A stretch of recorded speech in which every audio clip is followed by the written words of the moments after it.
The threshold between day and night. The day is ending.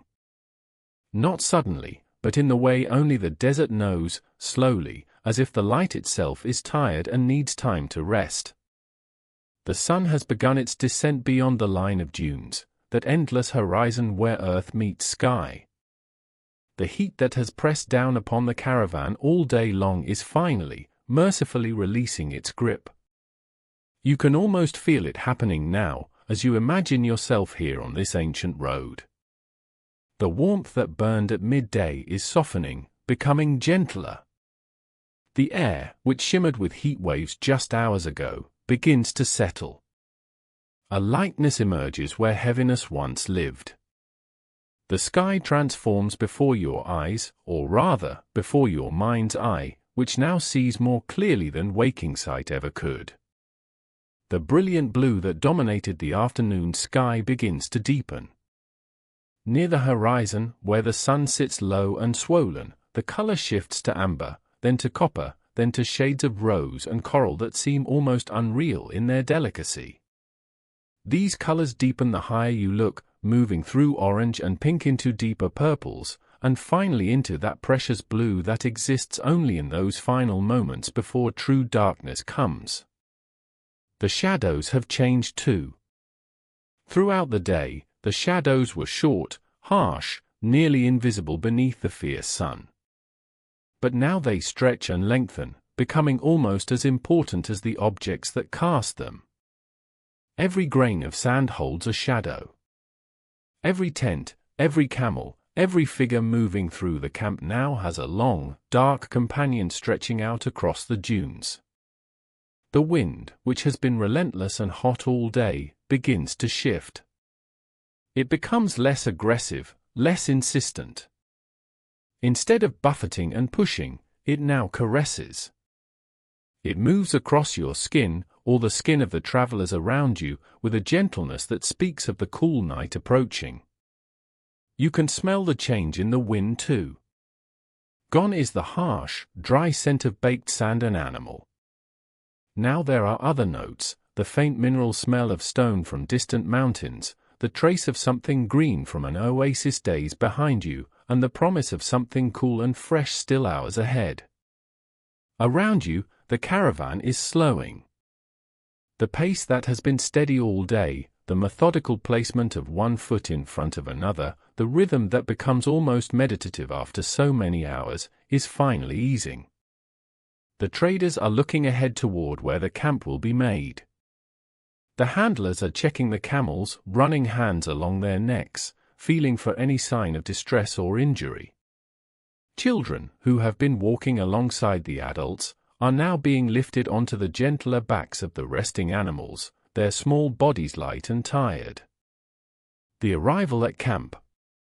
The caravan comes to rest in a wide, shallow valley between two high dunes. This place was chosen, as all such places are chosen, because it offers shelter from wind on at least three sides, because there is a faint depression in the earth that suggests water might exist if you dig deep enough, and because the ground is relatively firm and level, important after hours of walking on shifting sand. The first thing that happens when the caravan stops is a kind of collective exhale. It's as though everyone, human and animal alike, has been holding their breath all day, and now they can finally release it. The camels, those remarkable creatures that have carried the weight of trade across deserts for countless generations, begin to kneel. They don't all kneel at once, but in a gentle cascade. One by one, they fold their long legs and lower themselves to the ground with a kind of weary grace. Watch one of them now, as your mind's eye settles into stillness. A great camel, colored like the sand itself, moves to its kneeling position. First one front leg bends, then the other. The animal rocks back slightly on its haunches before settling completely onto the ground. For a moment, the camel's head is still held high, alert. But gradually, you see the tension leave its body. The head lowers slightly. The ears relax. The animal begins to chew, even though there's nothing in its mouth, just the mechanical working of jaws, the sound of contentment and rest. Around you, others are settling too. Ropes are being loosened. Heavy bundles are being carefully lowered from saddles. The sound of this work fills the camp, the soft thud of goods being set down, the clink of metal rings and buckles, the murmur of voices speaking in languages from across the known world. The smell of the camp begins to change immediately. The sharp, acrid scent of sun-heated leather and sweat is beginning to fade. Instead, other smells are emerging. Someone is gathering wood for the fire, scraps carried from previous camps, dry dung from the animals, precious pieces of brush gathered wherever they could be found on this treeless route. The smell of these materials is earthy, almost welcoming. The first fire. The first fire is kindled near the center of the camp. It begins with a spark, the precise moment when one piece of flint strikes against steel and sends a brief constellation of sparks into the air. There's a small amount of tinder ready, prepared this morning or gathered days ago. The spark catches. For a moment, it glows red, then brighter, then a small orange flame appears. The flame is fed carefully with ever larger pieces of fuel. A stick placed just so. Then another. The fire grows, but slowly, intentionally. There's a rhythm to it that has been learned through thousands of years of desert travel. Feed it too fast and you'll use up precious fuel. Feed it too slowly and it might die before it takes strong hold. But this handler knows exactly what to do. The fire grows into something substantial. What began as a spark becomes a presence, a living thing that breathes and pulses and gives off warmth. As the sun sinks lower and the air grows cooler, this fire becomes the center of the world. All eyes turn toward it. All bodies, without being told, begin to arrange themselves around it. The light from this fire is nothing like the harsh, white light of the sun. Instead, it's warm and orange and golden. It flickers and dances, creating shadows that move across faces and tents. The firelight makes everything it touches seem alive. Metal bowls shine. Woven cloth gleams with unexpected colors. Faces are transformed into something both familiar and mysterious, with shadows under eyes and along cheekbones that give everyone a depth and complexity the daylight had hidden. As more people gather around the fire, the camp begins to feel less like a collection of individuals and more like a community. The boundaries between traders from different lands blur. The distinctions between merchants and handlers, between those who own the goods and those who transport them, become less important. Everyone is simply here, together, in this small circle of warmth against the vast cold that is beginning to descend. The settling of sounds. The sounds of the caravan are changing. During the day, there was the constant percussion of movement, footsteps, the jingle of camel bells, the creak of saddle leather, the occasional sharp command or call. Now, as everyone settles, these sounds fade and are replaced by others. The fire crackles softly.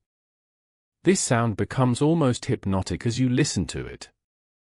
Each small pop and hiss is like a tiny story, a piece of wood breaking apart and surrendering itself to flame and transformation. The crackling is not loud, it's intimate, personal, the sound of something small but alive and present. The wind, which was so forceful during the day, now moves through the camp more gently. It rustles the fabric of the tents. It moves through the hair of the traders. It carries scents from far away, from mountains it has passed over, from deserts it has crossed, from places no one in this camp has ever been. The wind is a constant presence here, but now its voice is softer, more like a lullaby than a shout. The camels continue their quiet sounds. That rhythmic chewing. An occasional grunt, deep and resonant from the belly of the animal, a sound of peace rather than distress. One camel shifts its weight with a soft thud of body against earth. Another exhales slowly, almost like a sigh. Bells, still mostly silent, as the camels are now resting, chime occasionally when an animal moves. The sound is delicate, melodious, like small silver voices calling to one another across the darkness. These bells were chosen not just for their function but for their beauty. Each one rings in a slightly different pitch, and together they create a kind of music when heard in concert. From the far edge of the camp, a guard walks his slow patrol. His footsteps are deliberate, measured. He carries a lantern that glows faintly yellow-orange. The light from the lantern creates a small circle of visibility in the darkness, and this circle moves slowly around the perimeter of the camp. It's a reassuring presence, this guard with his lantern. He represents safety, watchfulness, the continuity of this journey. The tea ritual. Someone has set a kettle on stones near the fire. This kettle has traveled with the caravan for weeks, and before that it belonged to other caravans, other journeys. It's blackened by countless fires, dented here and there, but it holds heat well, and that's what matters. The water in the kettle begins to steam. At first, there are just a few wisps, barely visible against the darkening sky. But gradually, more steam rises, becoming denser, more substantial. The steam catches the firelight for a moment before disappearing into the night air.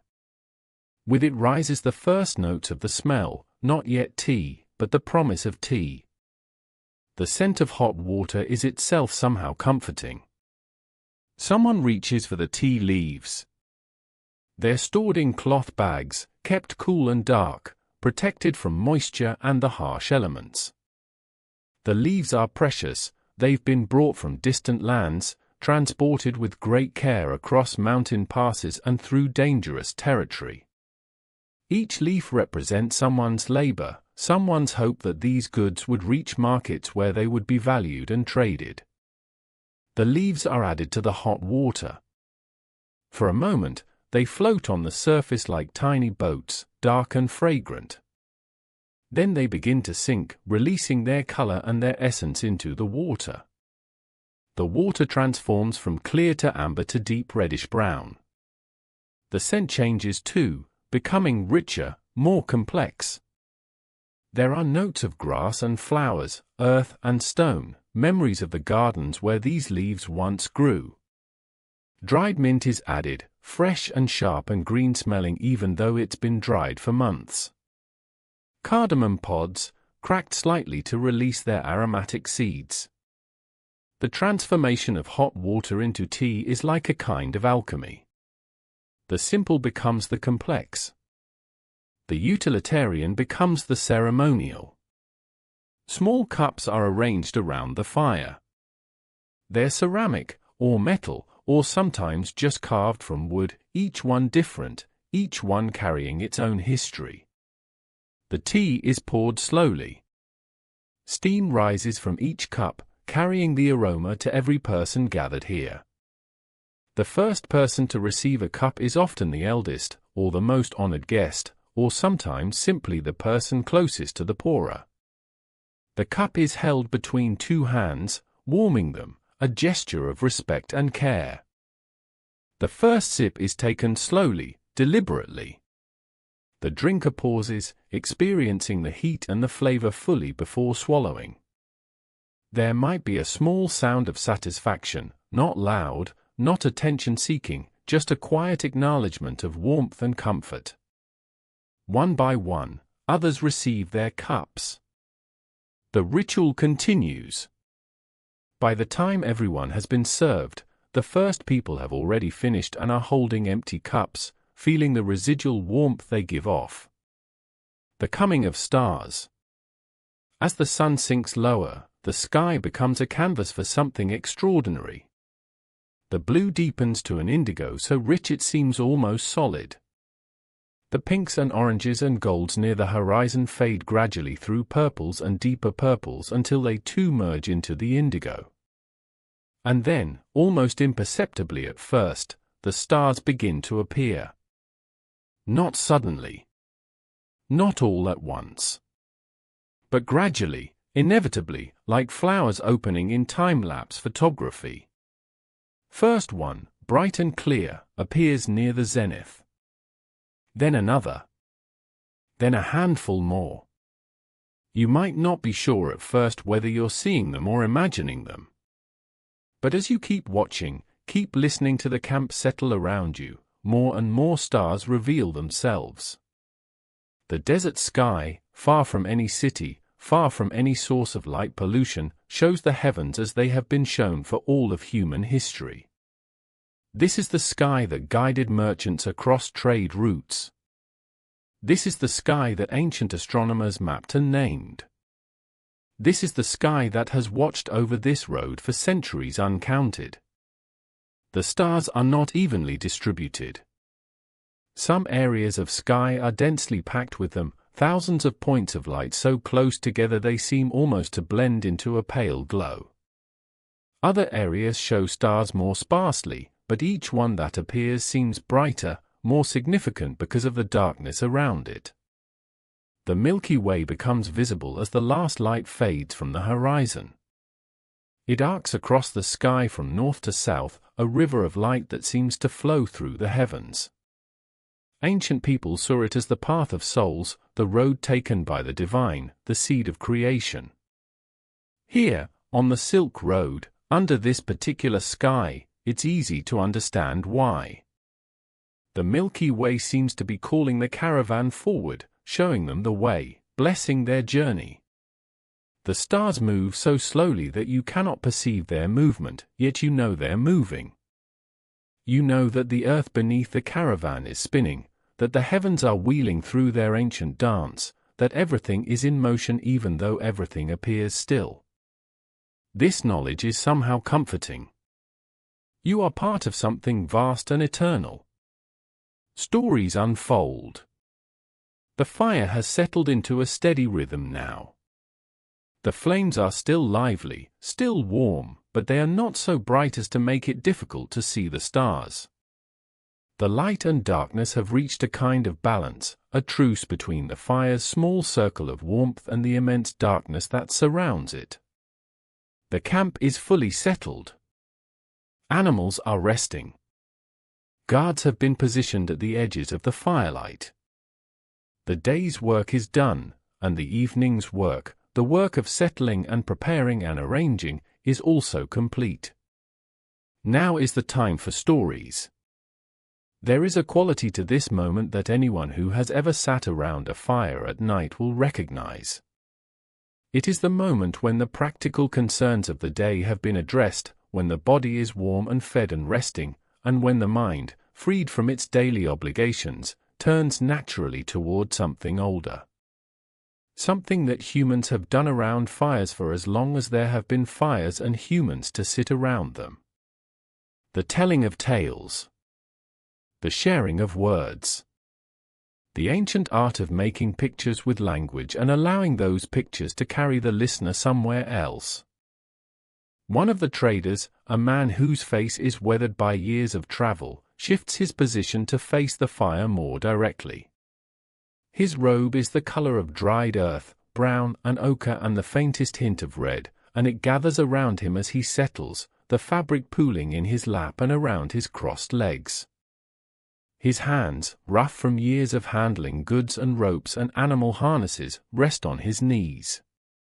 When he begins to speak, his voice is low and carries the weariness of long miles, but also something else. A kind of poetry. A rhythm that suggests he has told this story many times before, each time shaping it anew, each telling slightly different from the last, adapted to the audience and the night and the particular quality of the firelight. There was a king, he begins, in a city so far to the east that the sun rises first above his palace. A king whose treasury was filled with gold and jade and the precious things of the earth. His courtyard was paved with stones brought from distant mountains. His garden contained trees from every corner of his kingdom. His advisors were the wisest men of their generation. His armies were strong and his people were content. But there was one thing the king did not possess. One thing that all the gold in his kingdom could not buy. He pauses. The pause is deliberate, practiced. It creates a space that the listeners fill with their own curiosity, their own wondering. Someone shifts their weight. A log in the fire settles, sending a small cascade of sparks upward into the darkness. The wind touches the edge of a tent and makes a sound like a whispered comment. You find yourself leaning in, even in your mind's eye, even in your restful state. The story is calling to you in the way that stories have always called to people, offering a door to step through, a world to enter. He did not possess cloth, the trader continues. Not just any cloth, but the kind that flows like water when held to the light. The kind that catches sunlight like gems and holds it, seems to glow from within. The kind that feels softer than anything that grows in nature, softer than the petals of a flower, softer than the down of a newborn bird. Cloth that had been woven by the hands of workers in a land beyond the Taklamakan desert, beyond mountains higher than clouds, in a place so distant that most people in the king's court believed it existed only in legend. This cloth was called silk. The word silk hangs in the air for a moment, almost visible, like a thread of the firelight made into sound. Around the fire, people nod. They know of silk. Many of them are carrying silk even now, wrapped carefully in their bundles, protected by layers of coarser cloth and leather against the dust and the elements. They understand its value, not just in gold but in the way it represents possibility, connection, the bridge between distant lands. Each bolt of silk in their possession began as the labor of worms and the patience of weavers in a land most of them will never see. And yet here it is, traveling with them across the desert, destined for markets where it will be traded and treasured and eventually worn against the skin of people who will never know the names of those who made it. The king sent emissaries, the trader says. Merchants and traders and men who knew the roads. Men who had traveled before and returned with stories of distant places. Bring me this cloth, the king commanded. Bring me silk, and I will reward you with more gold than you can carry. Bring me this treasure from the edge of the world. The story unfolds slowly, as all good stories do when the night is long and the fire is warm and there is nowhere else anyone needs to be. It tells of a merchant, perhaps not unlike someone in this very camp, who undertook the journey. A man who left his home and his family and his comfortable life because the promise of the road called to him more loudly than the promise of staying. The trader describes the merchant's departure. The early morning. The mist rising from the river. The faces of his wife and children at the gate of their home, watching him go. The weight of his pack on his shoulders and the lightness in his step despite it. The first miles, which are always the easiest because the excitement of the journey has not yet been replaced by the reality of dust and distance and danger. Then the trader describes the road itself. The merchant crossing the first desert, where the sun was so fierce that the air itself seemed to boil and shimmer. The oases where he rested, drinking water that tasted of minerals and earth and something sweet he could not name. The mountains, where the air thinned and the cold was sharp as a blade, where the paths were so narrow that a single misstep would send a traveler tumbling into chasms so deep the bottom could not be seen. The passes through those mountains, where snow lay even in summer and the wind could strip the skin from a person's face. He tells of the bandits the merchant encountered, men who waited in rocky passes and demanded tribute. Of the storms that descended without warning, turning the sky black and the air into a wall of sand so thick that breathing became a conscious effort. of the rivers that had to be forded, some shallow and manageable, others deep and swift and hungry. But he also tells of the kindnesses. The village where the merchant was taken in by strangers who fed him and gave him a place to sleep and asked nothing in return. The fellow traveler who shared his water when the merchant's supply ran low. The old woman at a crossroads who pointed the way when the merchant was lost, her directions given in a language he barely understood but followed nonetheless, trusting something in her voice and her eyes. As the trader speaks, his voice becomes almost hypnotic. The rhythm of his words matches the rhythm of the crackling fire. Each sentence seems to take exactly as long as a breath, so that listening and breathing become synchronized, become the same activity. Imagery appears in the minds of listeners, a city with walls like jade, green and smooth and glowing in the afternoon light. A road that stretches to the horizon, straight and pale against the dark earth around it. The first glimpse of the ocean after months in the desert, that impossible expanse of water, more water than the merchant had ever seen in his life, stretching to the horizon and beyond. Each image is vivid but fleeting, appearing and dissolving like shapes in the smoke that rises from the fire. When at last, the trader says, his voice now very soft, almost a whisper, the merchant returned to the king with the silk, the king wept. He held the cloth in his hands and felt its texture, running his fingers across the surface again and again. He saw how it seemed to glow in lamplight, catching and holding the flame's warmth as though it were woven from light itself. He understood finally what he had been seeking. Not just a piece of cloth, not just a luxury to add to his treasury, but something more. A connection. A thread that linked his world to another world, his people to another people, his understanding to a vast unknown. And the king understood too that no amount of gold was truly equal to this gift. That some things cannot be purchased as goods. They can only be received as treasures. That the merchant had not merely brought him silk. He had brought him a story, a journey, a bridge between the known and the unknown. And that bridge, once built, could never be unbuilt. The story ends. The trader falls silent. His eyes are on the fire, watching the flames without seeing them, as though he too has been transported by his own words to the king's court, to the merchant's road, to the place where silk was first held up to the light and marveled at. For a long moment, no one speaks. The only sound is the fire, the wind, the gentle breathing of animals at rest. The second story. After a time, another voice rises. This one belongs to a woman, a merchant in her own right, who has traveled this road more times than most of the men around the fire. She sits slightly apart from the group, her legs folded beneath her, her blanket pulled around her shoulders against the growing chill. Her face is strong, her eyes dark and alert even in the firelight, and there is a quietness about her that commands attention without demanding it. Her voice is different from the first storyteller's. Where his was like the desert wind through stone, worn and textured and ancient, hers is warmer, more musical. Like water over polished river rocks.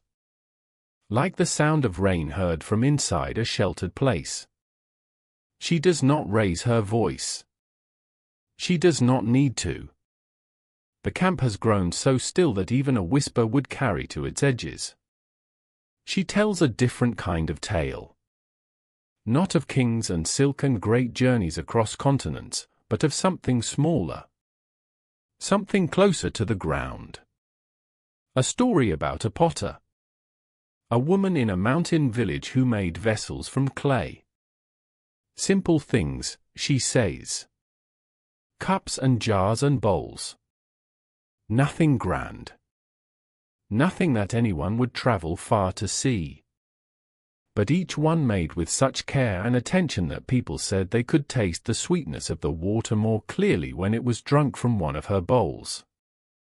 That food seemed to nourish more deeply when eaten from one of her plates. that tea seemed warmer and more fragrant when held in one of her cups.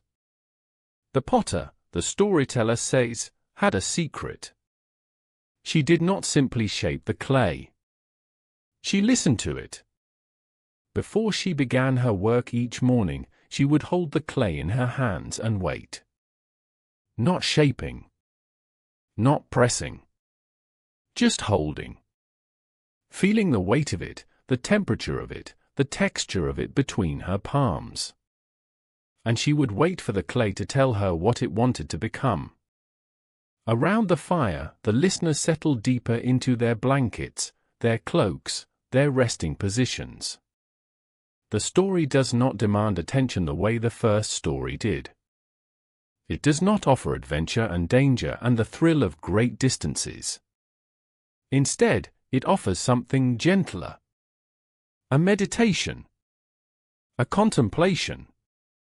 The kind of story that enters the mind not through excitement but through stillness. And the clay always knew, the woman continues. A bowl would emerge because the clay wished to hold water. A cup would form because the clay wished to warm the hands of the person who held it. A jar would take shape because the clay wished to carry spices across great distances, to hold within itself the fragrances of distant gardens and foreign kitchens. The potter did not impose her will upon the clay. She collaborated with it. She listened, and the clay spoke, and together they made something that neither could have made alone. The fire crackles softly. A gust of wind moves through the camp, gentle enough that it merely stirs the hair of the listeners and causes the flames to lean briefly to one side before straightening again. The stars overhead are unchanged, eternal, watching this small gathering of humans and animals with the patience that only celestial bodies possess. The potter grew old, the woman says, and her hands became stiff. The joint swelled. The fingers that had been so nimble, so sensitive to the language of clay, grew rigid and uncertain. She worried that her art would die with her. That when she was gone, no one would remember the bowls and cups and jars she had made, and the secret of listening to clay would be lost forever. But then one morning, she noticed something. She was walking through the village, as she did each morning, and she stopped at the home of a neighbor. On the table was a bowl she had made 20 years earlier. The bowl had been used every day for 2 decades. It had held soup and stew and porridge and fruit. It had been washed and dried thousands of times. It had been dropped once and repaired with a line of golden lacquer that now ran across its surface like a vein of precious metal through stone. And the bowl had not worn out. It had, instead, become more beautiful. The rim was smoother from the touch of countless lips. The inside surface was darker, stained by years of food and use, the stains creating a pattern that was unique and unrepeatable. The sides were warmer in color, as though the heat of thousands of meals and the warmth of thousands of hands had been absorbed into the clay itself. The bowl was more alive now than it had been when it left the potter's wheel. It had been changed by use. Transformed by contact with life. The woman pauses, letting the image settle like dust after a caravan passes. The silence stretches, but it is not empty. It is full of the image of the bowl, the golden repair line, the warmth of 20 years of use held in fired clay. And the potter understood, the storyteller says quietly. Her work had never been about making things that lasted forever unchanged. It was about making things that could receive the impressions of living. Things that could hold not just water, but the memory of every hand that held them. Not just food, but the love of every person who prepared the food and served it. She had not been a maker of objects. She had been a maker of vessels for the life force itself. And that life force would continue to fill her vessels long after her hands had stilled. Silence returns. The fire speaks in its own language of crackles and quiet sighs. The story dissolves into the night, not ending so much as becoming part of the darkness and the warmth and the great canopy of stars overhead. Some listeners nod. Others simply close their eyes. The story does not require a response. It is complete in itself, the way a bowl is complete, the way the night is complete. The musician's contribution. Then, from a different part of the camp, another figure stirs. This is a musician. Not a professional in the modern sense of the word, not someone who performs on stages for paying audiences, but a person who carries an instrument and knows how to coax beauty from it in the way that some people know how to coax fire from flint or water from desert stone. The instrument is a ney, a simple reed flute, perhaps the oldest wind instrument in the world. This particular ney is worn smooth by years of use, the reed darkened by the oils of the musician's hands, the finger holes widened slightly by countless pressings. It has been carried across deserts and mountains, through rain and dust, and it shows its age the way a well-used tool shows its age, with dignity and character. The musician lifts the instrument slowly, as if moving in a dream. There is no announcement, no call for attention, no clearing of the throat. Simply, the musician's lips meet the reed, and breath becomes sound. The first note that emerges is long and low. It is a single sustained tone that seems to contain multitudes. There is loneliness in it, and joy. Sorrow and peace. The ache of distance and the comfort of home. All of these emotions exist simultaneously within the single note, and the listener receives whichever one they need most in this moment. The note is held for what seems like a very long time, longer than any breath should be able to sustain, as though the musician is drawing air not from lungs but from the desert itself, from the wind, from the night. The sound creates space, an open room within the mind, where the listener's thoughts can wander freely. Then the note transforms. It rises slightly, a gentle ascent, like the way the land rises as it approaches foothills. It becomes a different note, related to the first but higher, lighter, with a different quality of sadness and beauty. This second note is held as well, but not as long. And then a pause. A silence that is not absence but presence. The silence is as much a part of the music as the notes themselves. Another note. Lower this time, returning toward where the melody began but not quite arriving there. The melody that is emerging is simple. Perhaps only 5 or 6 distinct notes, the kind of melody a child might hum. But the way they are arranged, the way they are held and released, the duration of each note, the pauses between them, gives this simple sequence of sounds a profound depth that more complex music often lacks. There is nothing extra here. Nothing that does not need to be here. Each note exists because it must, and the spaces between them exist because they must. This is not bright, cheerful music. This is not music meant to excite or energize or make the body want to move. This is music that seems to acknowledge the deep peace of the night, the ancient roads, the long journey. It is music that understands weariness and honors it. Music that knows that rest is not the absence of activity but its own form of being, its own kind of journey. The melody is repetitive, cycling through its handful of notes again and again, but each cycle feels slightly different, slightly transformed by what came before, the way each night is technically a repetition of every other night and yet is always, always unique. The notes are like the footsteps of the caravan itself, each one the same motion as the last, each one carrying the traveler slightly further along the road. The sound of the ney seems to come from the desert itself. It could be wind moving through a crack in stone. It could be the voice of the mountains that line the far horizon, singing to themselves in the darkness. It could be the sound that the stars would make if their light were translated into vibration. It could be the sound that silence itself would make if silence could speak. Each listener hears something slightly different in it, because each listener brings their own silence to the music, and the music reflects that silence back. Around the camp, the effect is immediate and visible. People close their eyes. Shoulders drop.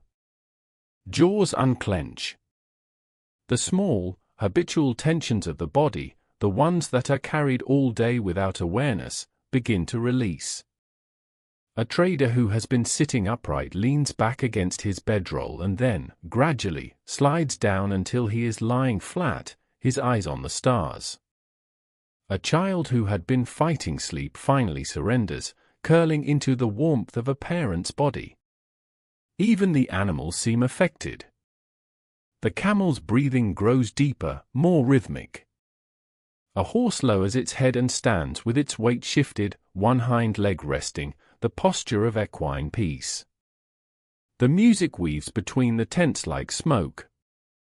It reaches every corner of the camp, but it does not fill the space the way loud music fills a space. Instead, it inhabits the space, becomes part of it, another element alongside the firelight and the wind and the starlight. You can listen to it closely, following each note with your full attention, or you can let it become background, a texture in the fabric of the night. Either way, it does its work. Between the notes, in those spaces that grow wider as the melody continues, the other sounds of the night become more audible. The crackle of embers. The whisper of wind across sand. The soft sound of a camel breathing. The distant call of a night bird, so far away that it is barely distinguishable from imagination. These sounds do not compete with the music. They accompany it. They are the orchestra to the ney's solo voice. The musician continues for what might be 10 minutes or might be 30. Time has become unreliable, fluid, no longer measured in units but experienced as a continuous flow. The melody does not build toward a climax. It does not develop or change or tell a story with a beginning and middle and end. It simply exists, moment by moment, note by note, breath by breath, and then, so gradually that no one can identify the exact moment it ends, it fades. The last note is so soft, so gentle, that it might be the wind. And then there is only the wind. And the fire. And the stars. And the slow breathing of the camp. The musician lowers the ney and places it carefully on a cloth beside him. The instrument has given what it had to give tonight. Tomorrow night, or the night after, it will give again. The rhythm of rest. As the last traces of the music dissolve into the air, you become aware of your own breathing. Not suddenly, not as a surprise, but as a gentle noticing. The way you might notice that it has begun to rain, not because the rain startled you but because you simply became aware of its presence. Your breath has naturally synchronized with something. Perhaps with the memory of the music. Perhaps with the rhythm of the fire, which has its own pulse, its own cycle of brightening and dimming. Perhaps with the breathing of the people around you, or with the breathing of the earth itself, which breathes in cycles so vast that a single human breath is like a single grain of sand in the desert. Your breath becomes slower. Not because anyone has told you to slow it down. Not because you are making an effort to breathe differently. The slowness arrives on its own, the way the night arrived, gradually and inevitably. Each breath feels complete, fully satisfying, as though you are breathing not just air but something else as well. Peace, perhaps. Or stillness. Or the particular quality of the night that has no name but is recognized by every body that has ever rested under stars. The pause between the exhale and the next inhale, that space that is often rushed through during the busy hours of the day, becomes something you are aware of. The space expands. In that gap between one breath and the next, time seems to slow further. The gap is not empty. It is full of something, a presence, a stillness that has weight and substance even though it cannot be seen or touched. In that space between breaths, something interesting happens. The boundary between you and the story becomes less distinct. You are no longer simply listening to a description of a caravan resting in the desert. You are present there. The warmth of the fire is on your skin. Not the memory of warmth or the idea of warmth, but actual warmth, felt and real. The cool of the night air is at your back and across your face. The sand beneath you is firm and still holds the last traces of the day's heat, warmth rising through whatever you are lying on to meet the warmth that radiates from the fire. The scent of tea and wood smoke and the mineral smell of the desert are real. As real as anything in the waking world. Perhaps more real, because in this state, without the distraction of sight and duty and obligation, the senses become more acute. Smell becomes richer, more layered. Touch becomes more sensitive. Hearing becomes deeper, able to detect sounds that the busy waking mind would filter out as irrelevant. This is what happens when the body begins to truly rest. The analytical mind, the part that distinguishes between real and imagined, between here and there, between now and then, between self and other, begins to soften its grip. It does not disappear. It simply steps back, the way a watchful parent steps back when a child is safe and settled, still present but no longer hovering, no longer actively managing. In its place, a different kind of awareness emerges. One that does not need to categorize or judge. One that simply experiences. One that receives the world without needing to organize it. The fire continues to burn. By now it is lower than it was at the beginning of the night, the tall flames that leapt and danced during the cooking and settling hours having given way to something more subdued. The wood inside has been transformed by heat into something else, ash mostly, grey and white and papery, but ash that still glows with residual heat, orange and red pulsing softly like a heartbeat. When someone adds a new piece of wood, which happens less frequently now, the fire responds with a brief renewal of flame, and sparks leap upward, creating brief constellations of orange light that rise and fade against the dark sky. These sparks are born from the fire and return to the darkness within seconds, their entire existence visible to anyone watching. Tiny lives, brilliant and brief. Around the camp, people are settling deeper into sleep. Some crossed the threshold long ago, during the first story or the music. Others are still aware, still present at the boundary between waking and sleeping, that liminal space where both states coexist and the mind drifts between them like a boat on gentle water. Their eyes are closed. Their bodies are still. But some thread of consciousness remains, aware of the fire's warmth, the sound of the wind, the presence of others nearby. A child, leaning against an adult, has been deeply asleep for some time now. The child's breathing is the breathing of complete surrender, deep and regular and unself-conscious. Small twitches of the hands or face suggest dreams are occurring. Perhaps the child is dreaming of the journey, the rocking motion of the camel's back, the novelty of sleeping under stars instead of a roof. Perhaps the child is dreaming of home, of a room and a bed and the voices of people who stayed behind. Perhaps the child is dreaming of the stories told tonight, the king and his silk, the potter and her bowls, and these stories are becoming something new and strange in the child's dreaming mind, combining with each other and with memories and with pure imagination to create something that has never existed before and will never exist again. Near the edge of the camp, the bundles of trade goods sit in neat rows, covered with cloth against the dew that sometimes forms in the desert night. These bundles contain the wealth of nations in miniature. Bolts of silk, folded and wrapped with extraordinary care.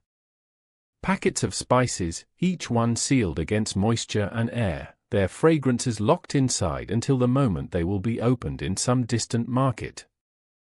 Small chests of precious stones, of lapis lazuli the color of the evening sky, of jade the color of river water, of carnelian the color of sunset. Ceramics packed in straw, each piece a masterwork of some potter in some distant village, each one carrying the thumbprint of its maker in its glaze. These goods are silent now. They do not know they are being transported across the world. They do not know that they represent the connections between civilizations, the proof that no culture exists entirely alone, that every people on earth has something that another people wants and needs. The silk does not know it was made for a purpose. The spices do not know they will flavor meals in kitchens 1,000 miles from the gardens where they grew. They simply are, packed in their bundles, resting alongside the humans and animals who carry them. Even the goods sleep on the Silk Road. The temperature has dropped steadily since the sun disappeared, and now a genuine chill has settled over the camp. It is not the brutal cold of the mountain passes, not the kind of cold that threatens life. It is a manageable cold, a cold that makes blankets feel more necessary and the fire's warmth more precious. It is the cold that makes you pull the covering a little closer, that makes you shift slightly toward the person or animal nearest to you, seeking the warmth that living bodies radiate. It is the cold that says the night is deep and real and fully present, and that the warmth of the fire and the warmth of companionship are not things to be taken for granted. The camels are fully asleep now, their great bodies lowered to the ground, their legs folded beneath them, their heads resting on the sand. These are animals designed for endurance, creatures whose bodies can carry enormous weight across enormous distances, whose physiology is a masterwork of adaptation to the desert. But tonight they are at rest, fully and completely, their bodies loose and heavy against the earth. Occasionally one will make a soft sound, a snort or a sigh or a deep rumble from somewhere in the belly. These sounds are not signs of distress. They are the sounds of deep, comfortable sleep. The sounds of bodies at peace. The spice merchant's meditation. Not far from where the musician sits, a spice merchant is engaged in a quiet ritual that he performs every night on the road.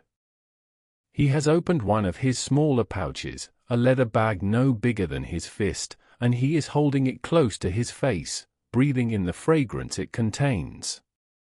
Tonight the pouch holds saffron. The scent is warm, earthy, slightly sweet, with an undertone of something metallic, something that speaks of the soil where the crocus flowers grew and the hands that carefully, painstakingly plucked the tiny red stigmas from each bloom. The spice merchant closes his eyes and breathes the saffron in. For him, this is a form of prayer. Each spice in his collection carries a memory. The cardamom reminds him of the hill stations where it is harvested, the green forests dripping with moisture, the sound of rain on broad leaves. The cinnamon carries the warmth of the island where it grows, the way the bark curls when it is stripped from the tree, the sound of the peelers singing as they work. The black pepper, sharp and insistent, carries the memory of the western coast, the way the vines climb the trees that shade them, the way the sun turns the drying berries from green to black. Each scent is a journey. Each breath he takes is a return to a place he has been. And in this way, the spice merchant travels even while he sits by the fire, even while his body rests. His mind moves through the world carried by fragrance, touching down briefly in each place and then moving on, the way a bird touches down on the branches of different trees as it crosses a forest. He ties the pouch closed again and returns it to his bundle. The saffron scent lingers on his fingers, and he holds his hands near his face for a moment longer, unwilling to let the last traces disappear. Then he lies back, pulling his blanket over his shoulders, and within minutes his breathing has deepened and his body has relaxed into the shape the sound provides for it. The scent of saffron accompanies him into sleep, and in his dreams, the desert is not brown and gold but purple and red, the color of crocus fields in bloom, stretching to the horizon in every direction. The third voice. There is a third storyteller tonight, though this one does not know he is telling a story. An old man, the oldest traveler in the caravan, sits near the fire with a cup of tea that has long since grown cold. He is not speaking to the group. He is speaking to himself, or perhaps to someone who is not there. His voice is barely audible, a murmur, a whisper that rises and falls with no discernible pattern. But those who are closest to him can hear fragments. He is remembering.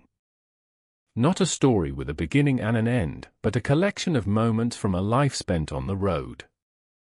He remembers the first time he crossed a mountain pass and saw the world spread out below him like a carpet, green and gold and impossibly vast. He remembers a meal shared with strangers in a village whose name he has forgotten, how the bread was still warm from the oven and how the woman who served it smiled at him in a way that made him feel, for one brief moment, that he was home. He remembers the smell of rain on hot stone. He remembers the sound of a river in flood, roaring through a gorge with a violence that was both terrifying and beautiful. He remembers the face of a friend who died on the road many years ago, a man who slept beside him one night and did not wake in the morning, passing from this world to the next as quietly as a shadow moving across sand. These memories arrive and depart without order. They do not form a narrative. They are simply present, surfacing in the old man's mind like bubbles rising through still water, each one catching the light for a moment before dissolving. And yet, taken together, they form something. A life. A whole life, lived on the road, measured not in years but in experiences, not in destinations reached but in distances traveled, not in goods bought and sold but in the countless small moments of beauty and pain and wonder that make up any human existence. The old man does not know that his murmuring has become a kind of story for those who can hear it. He does not know that a young traveler, lying a few feet away, is listening to the fragments and weaving them together in his own mind, creating from the old man's scattered memories a vision of what a life on the Silk Road truly looks like. The young man has been on the road only a few months. He has many more years ahead of him. And in the old man's whispered memories, he catches a glimpse of what those years might hold. Not a map, not a plan, but a feeling.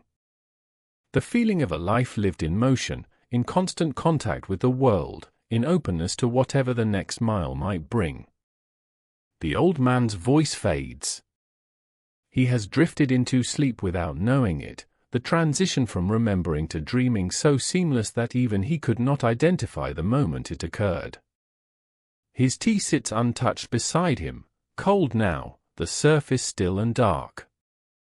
A reflection of a single star trembles in the cup, caught there like a small piece of the sky that has fallen to earth.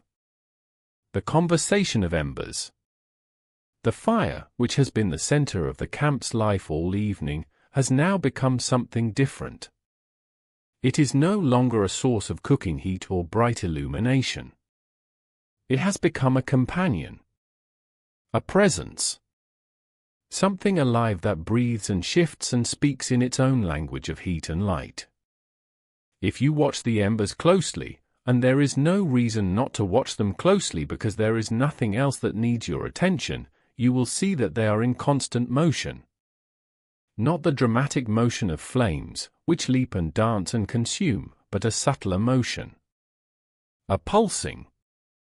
A shifting of color from deeper orange to brighter orange and back again.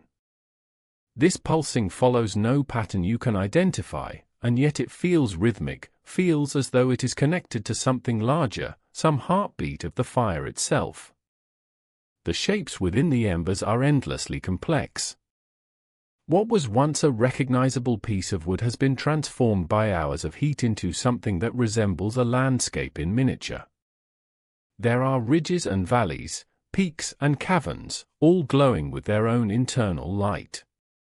The colors range from the palest white, where the ash has cooled, to the deepest orange-red, where the heat is still most intense. In between are bands of color that shift and change as the air moves across the surface of the coals, feeding oxygen to some areas and starving others. Occasionally, without any apparent cause, a tiny flame will appear. It emerges from the embers like a flower opening, a small blue-orange tongue of fire that burns for a few seconds and then disappears. These small flames are the fire's final utterances, the last words of a long conversation that began hours ago with the striking of flint against steel.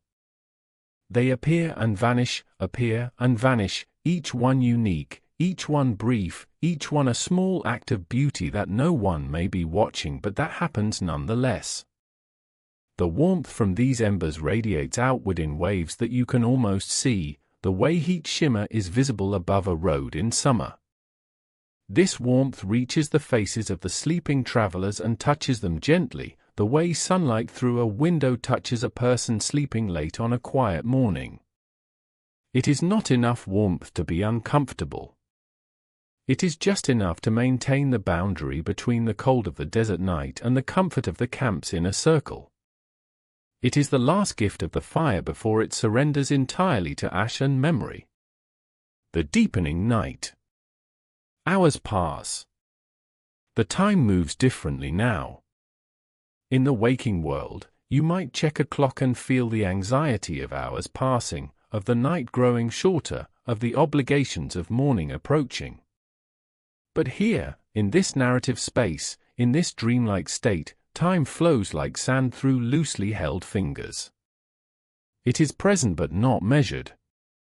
It is there but not urgent. Each moment is sufficient unto itself, requiring nothing from the moment before it and promising nothing to the moment after. The musician has long since finished. The ney rests beside him, dark and still, like a branch that has fallen from a tree and lies on the ground, still part of the tree's story even though it is no longer attached to the tree. The trader who told the first story has moved to lie down.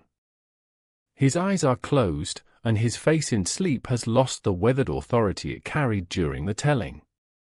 He looks younger now, more vulnerable. His chest rises and falls with the steady, predictable rhythm of deep sleep.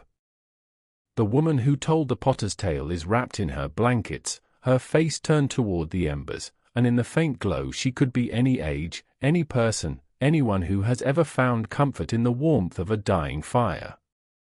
The fire itself has burned lower still. The bright flames are gone now, replaced entirely by a steady glow of embers. These embers are deeper in color than the flames were, more orange than yellow, more red than orange, and they seem to pulse with heat rather than light. They have moved from being bright and obvious to being subtle and mysterious. The warmth they give off is still substantial, but it is now a warmth you have to be close to feel. It is a warmth that does not reach out aggressively but instead invites you to come closer, to enter its diminished circle and find comfort there. Further away from the fire, the night is cool. Almost cold. The desert, which stores the sun's heat during the day, has been releasing that heat steadily since sunset, and now much of it is gone. The air at the edges of the camp carries a sharpness that was not there earlier, a clarity that makes each breath feel clean and vivid. But here, in this inner circle near the embers, warmth persists. It is the warmth of community, of shared rest, of bodies that have gathered together not because they were told to but because this is what bodies do when the night is cold and the fire is warm. The wind continues its slow movement through the camp. It is gentler than ever now, barely strong enough to move the fabric of the tents, barely enough to disturb the surface of the sand. But it carries information. Scents arrive and depart like visitors. The smell of the cooling earth, released as the heat that was absorbed all day, is now given back to the sky. The scent of desert brush from far away, carried by wind from oases that no one in the camp has ever seen and may never see. The mineral smell of stone, of the mountains that ring this region, ancient and patient, watching over the desert as they have watched for millions of years. Somewhere beyond the camp, in the darkness that stretches to every horizon, the desert lives its nocturnal life. Insects that spent the day hidden in burrows and under rocks have emerged to feed and mate and carry out the small dramas of their existence. A scorpion moves across the sand on its delicate legs, its body glowing faintly under the starlight with a phosphorescence that scientists understand but that seems, in this context, like magic. A snake, thin and graceful, slides through the sand with a motion so smooth it seems boneless, following the heat signature of a small rodent that is also awake and also moving through the darkness on its own nocturnal business. These creatures do not approach the camp. The fire, even in its diminished state, is a barrier they respect. But their presence is felt, if not consciously then on some deeper level, as part of the great web of life that exists in even the most seemingly barren places. The desert is not empty. It has never been empty. It is full of life, full of movement, full of the ancient business of eating and being eaten, of seeking and finding, of surviving one more night so that the day can be faced when it comes. The sand beneath the sleeping travelers holds them with a gentleness that might surprise those who think of deserts only as harsh and unforgiving places. The sand has contoured itself to the shapes of bodies during the hours of rest, creating cradles of sorts, shallow depressions that fit each person's form. And the warmth it retained from the day now rises slowly through blankets and cloth, meeting the coolness of the night air at the exact height where bodies rest. It is as if the earth itself is participating in the care of these travelers, offering what comfort it can to those who have walked upon it all day, who have trusted it with their weight and their safety and their direction. The tents, those simple structures of cloth and rope and wooden poles, have their own presence in the night. They do not move, but they are not entirely still either. The fabric breathes with the wind, expanding slightly when a gust arrives and settling back when it passes. The ropes creak faintly, the sound so small it is almost below the threshold of hearing, a sound that might be mistaken for the chirp of an insect or the settling of earth. Inside the tents, the darkness is different from the darkness outside. It is warmer, more enclosed, more personal. It is the darkness of a room rather than the darkness of an open sky, and it holds a different quality of comfort. Somewhere in the darkness beyond the camp, far beyond the edge of the firelight, a night bird calls. The sound is not alarming. It is simply present, a single clear note that rises into the sky and then fades, as though the bird too is acknowledging the depth of the night, the completeness of the darkness, the peace that has settled over this particular piece of earth. Another bird answers from a different direction, the same note but at a slightly different pitch, a call and response that has been occurring in these deserts for millennia. They do not disturb the sleep of the camp. If anything, they deepen it, reminding the listeners that life continues in all its forms even in the deepest hours. Stars wheel overhead. The positions have shifted noticeably since sunset, though the shift has been so gradual that anyone who watched continuously would not have been able to see the motion. It is only by looking away and then looking back that the change becomes apparent. The Milky Way still arcs across the sky, that great river of light that has been called by 1,000 different names in 1,000 different languages, each name an attempt to capture something that is ultimately beyond the reach of language. Its light is steady, unwavering, the combined glow of billions of stars so distant that their light has been traveling for thousands of years to reach this desert, this camp, these sleeping eyes. The guard continues his rounds. His pace is even slower now, deliberate, the pace of someone who has been walking for hours and has found a rhythm that allows the body to continue without the mind needing to direct each step. His lantern swings in an arc that is hypnotic when observed, a gentle pendulum of warm light moving through the darkness. Left and right, synchronized with his steps. The light from the lantern creates a small circle of visibility that moves around the perimeter of the camp, illuminating patches of sand, the edge of a tent, the flank of a sleeping camel, before moving on. There is something profoundly comforting about this pattern. It speaks of constancy, of care, of watchfulness that asks nothing from those being watched. The guard does not need your gratitude. He does not need your awareness. He simply walks, and watches, and maintains the thin line of safety that allows everyone else to let go.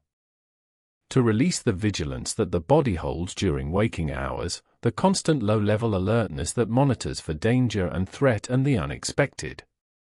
The guard carries that burden for everyone tonight.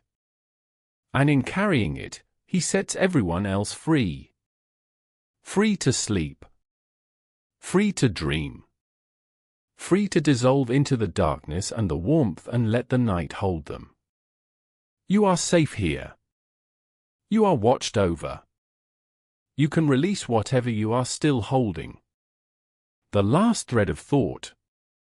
The last concern. The last awareness of the boundary between self and night. Let it go. The guard walks. The fire glows. The stars turn. And the Silk Road holds its travelers in the palm of its hand, as it has held travelers for centuries before and will hold travelers for centuries to come. The road does not sleep. But it understands sleep. It understands the need for rest between journeys. It understands that the distance between two places is not only measured in miles but in the quality of rest taken along the way. And so the road provides this, as it has always provided this. A place to stop. A place to gather. A place to tell stories and play music and drink tea and watch the stars. A place to close your eyes and trust that the morning will come, as it always has, and that the journey will continue. The embers shift. A piece of wood that has been burning slowly for hours finally surrenders its last structure and collapses gently into the bed of ash with a soft sound, like a whispered word spoken by someone already asleep. A brief shower of sparks rises from the collapse, gold and orange against the absolute dark of the sky, and then settles back into the fire's remains. The heat continues. The glow continues. But the light has dimmed another degree, and the darkness around the camp has drawn a little closer, a little more intimate. This darkness is not threatening. It is, in fact, the opposite of threatening. It is the darkness of a room where you feel completely safe. The darkness that allows the eyes to close without concern, without the need to watch for danger or monitor the environment. The darkness that says, there is nothing here you need to see. Nothing you need to watch for. Nothing that requires your attention or your effort or your worry. Let your eyes rest. Let your mind rest. Let everything rest. The wind carries one last scent through the camp before it too seems to settle into a gentler rhythm. It is the scent of distance. Not any particular flower or herb or mineral, but the scent of the spaces between things. The scent of miles of open desert. The scent of the vastness that surrounds this small gathering of lives. It is a clean scent, empty of complication, and it fills the lungs with a feeling of spaciousness, as though the inside of the body is expanding to match the vastness of the outside world. And so the night deepens. And so the camp sleeps. And so the ancient road holds you, gently, the way a river holds a leaf that has fallen onto its surface, carrying it without effort, without destination, simply carrying it because that is what the river does. You drift further and further from the waking world, carried by the warmth of the embers and the sound of the wind and the slow, patient, eternal turning of the stars. Silence within sound. the camp has settled into a kind of silence that is not actually silent. You have become aware by now that true silence does not exist in the natural world. What exists instead is the absence of loud sounds, the absence of human-made sounds, the absence of the noises that fill the waking hours with their demands and interruptions. And in the absence of these louder sounds, a deeper world of sound reveals itself. A world that has always been there, always present, always playing its quiet symphony, but usually hidden beneath the noise of daily life. The wind. Still moving, still present, still carrying itself across the surface of the desert with the patience of something that has been doing this for millions of years and will continue for millions more. The wind creates tiny sounds as it moves through the camp. The whisper of fabric as a tent breathes with the breeze, the material expanding slightly as the air enters and contracting as it leaves, a rhythm so slow and subtle it is more felt than heard. The hiss of sand grains being moved across the ground, each grain too small to see, each one making a sound too quiet to hear individually, but together creating a continuous whisper that is the desert's own voice. The gentle rustling of dried brush in the remains of the fire, pieces of fuel that have not yet fully surrendered to ash, shifting and settling as the heat continues its slow work of transformation. The breathing of sleepers. Not just one person's breath, but dozens. Human breathing and animal breathing, all mixed together into a collective rhythm that has no conductor and no score. If you listen carefully, and sleep allows a kind of careful listening that waking rarely achieves, you can begin to distinguish the individual breaths within the collective. This person breathes deeply and slowly, the breath of someone in the deepest stages of sleep. That person breathes more quickly, more shallowly, the breath of someone dreaming, their lungs responding to the activity of the dream even though the body is still. Over there, a child breathes with the rapid, light rhythm that children have, their small lungs cycling faster than adult lungs, their sleep somehow more complete and more innocent. The animals breathe differently. The camels have a breathing pattern that is slow and deep, almost geological in its pace, as though these creatures are breathing on a different timescale than the humans around them. Each inhale seems to last several seconds. Each exhale is a slow, warm release of air that you can almost hear whistling through their nostrils. The breathing of camels is one of the most soothing sounds in the desert, and travelers who have spent many nights on the road often say that it is the sound of the camels' breathing that helps them fall asleep, that steady, unhurried rhythm that says everything is well, everything is at rest, there is nothing to fear. The beating of hearts. If you listen deeply enough, and sleep is allowing you to listen more deeply than you normally would, you can almost hear the pulse of life that moves through every being in this camp. These heartbeats are not synchronized, but they are all maintaining the same basic rhythm, the fundamental rhythm that all mammals share. A pump. A push. A pause. A pump. A push. A pause. Blood moving through bodies, carrying oxygen and warmth and the chemistry of life to every cell, sustaining existence through the hours of darkness, asking nothing in return. The earth itself has a sound. This is harder to describe, harder to separate from the other sounds, but if you listen with the deep attention that only the edges of sleep provide, there seems to be a vibration, a frequency, that comes from the ground. Perhaps it is your own pulse, translated through the earth beneath your body, reflected back to you as a kind of echo. Or perhaps it is something more. The vibration of matter itself. The hum of atoms in motion. The sound that the planet makes as it turns, a sound too vast and too constant for waking ears to detect but available, perhaps, to the consciousness that has released its hold on the ordinary and dropped down into something deeper. And beneath all of these sounds, there is something else. A presence. not a sound in the way that wind and breathing and heartbeats are sounds, but a quality of the silence itself. It is the sound of the night being the night. The sound of the desert being the desert. The sound of stars maintaining their ancient positions. The sound of time passing, not in ticks and tarks, but in the slow, smooth, continuous flow of moments into moments, each one arriving without announcement and departing without farewell. The weight of stillness. In this deep stillness, a curious thing happens to the body. The muscles, which have been gradually releasing their tension since the camp was first made and the fire was first lit, now reach a state of relaxation so complete that the body seems to merge with the ground beneath it. The distinction between where your body ends and where the earth begins becomes uncertain, blurred, almost irrelevant.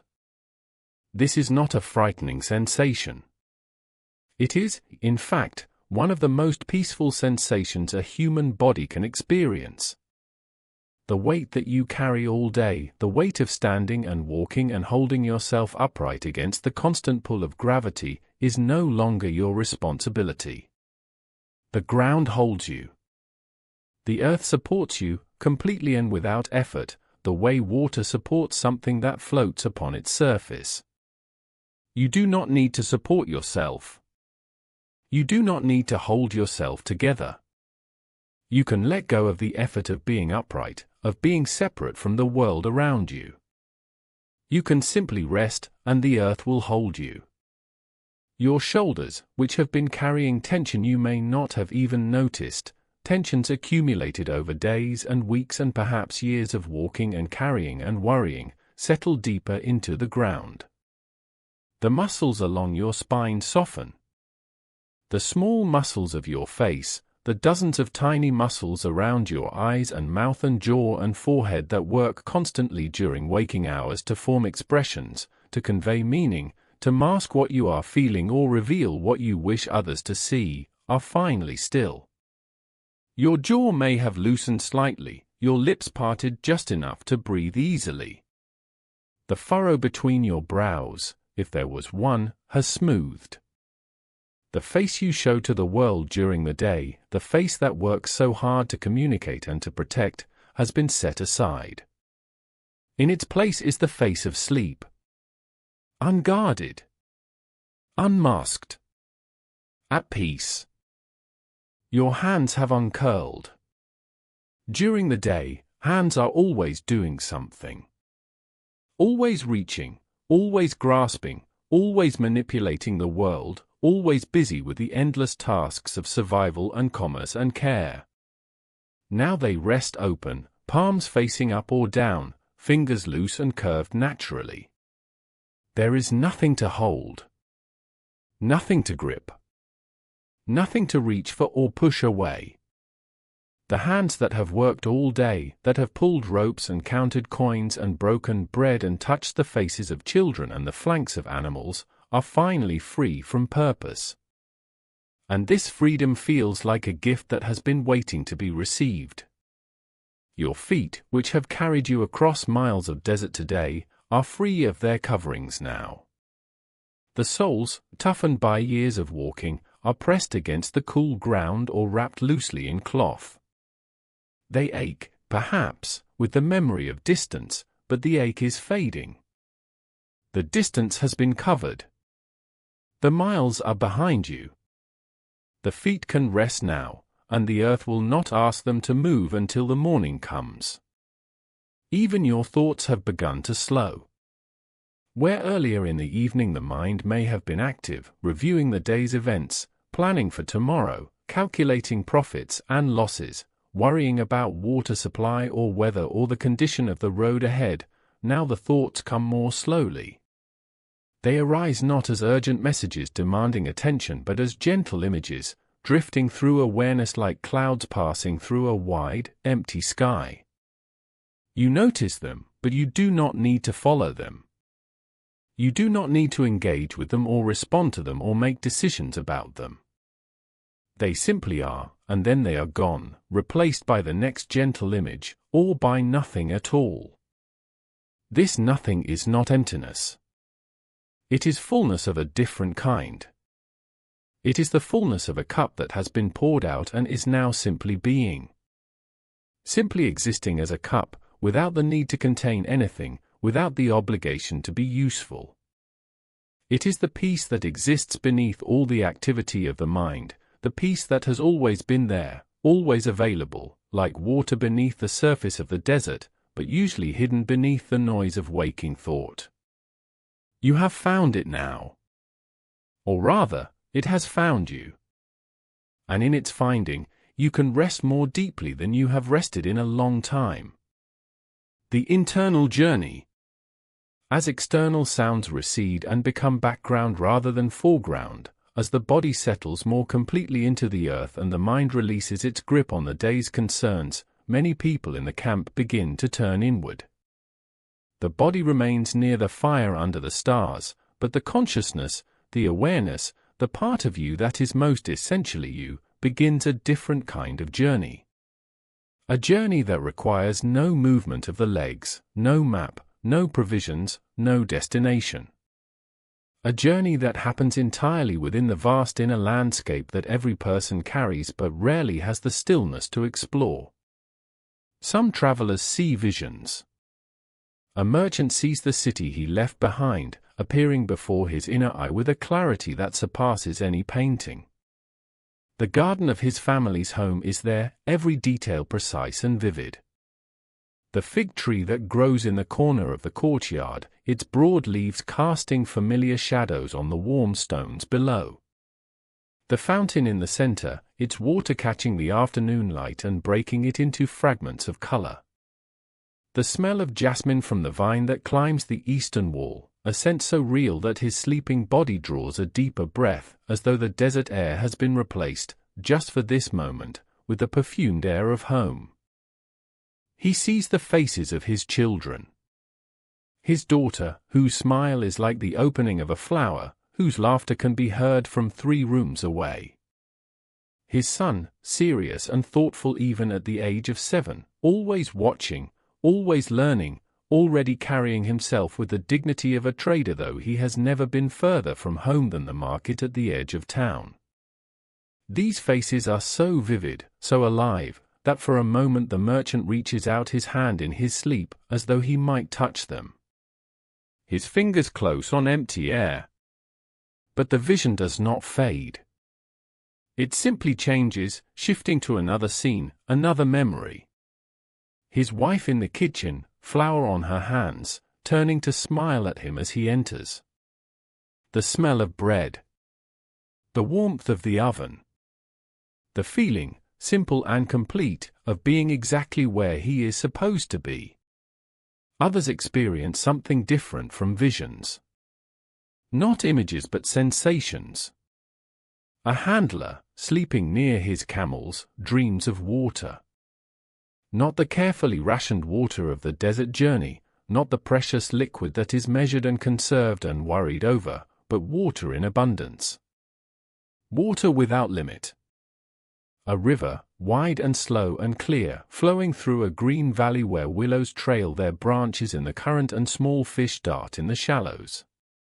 He is standing in this river, feeling the cool water around his ankles, around his calves, and the sensation is so real, so immediate, that his sleeping body shifts slightly, his toes flexing as though feeling for the smooth stones of the riverbed. In this dream there is no thirst. There is no anxiety about the next water source. There is only the endless, generous, unhurried flow of water, and the deep satisfaction of knowing that there is enough. More than enough. That the water will not run out. That it will keep flowing long after he has left its banks. A young woman in the caravan, traveling with her family to a new city where her father will establish a trading post, dreams of something she has never seen. A great building, made of white stone that seems to glow from within. The building has a dome so vast that it contains the sky, or seems to. Inside, the air is cool and still and scented with something she cannot name but knows instinctively is sacred. She walks through corridors of patterned tile, blue and gold and white, each pattern more intricate than the last, each one containing within its geometry some principle of order that the waking mind could not comprehend but that the dreaming mind understands instantly and completely. She does not know what this building is or where it exists. Perhaps it exists nowhere except in her dream. But it feels more real than the desert, more permanent than the stars, and when she wakes in the morning she will carry the memory of it with her like a stone in her pocket, touching it occasionally throughout the day to reassure herself that beauty on that scale is possible. Some travelers experience neither visions nor sensations but something more difficult to name. A state of being in which the boundaries of the self become porous, transparent, and the consciousness, normally contained within the borders of a single body and a single mind, begins to expand outward. The distance that separates one person from another, one creature from another, one form of life from another, begins to seem less real, less absolute.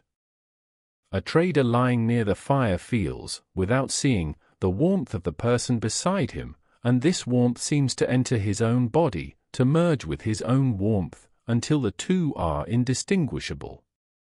He feels the earth beneath him not as something separate but as something continuous with his own body, the same matter in a different form. This experience of connection, of the dissolving of boundaries, is not constant. It comes and goes, deepening for a moment and then receding, like the tide. But each time it comes, it leaves something behind. A faint memory of what it felt like to not be separate.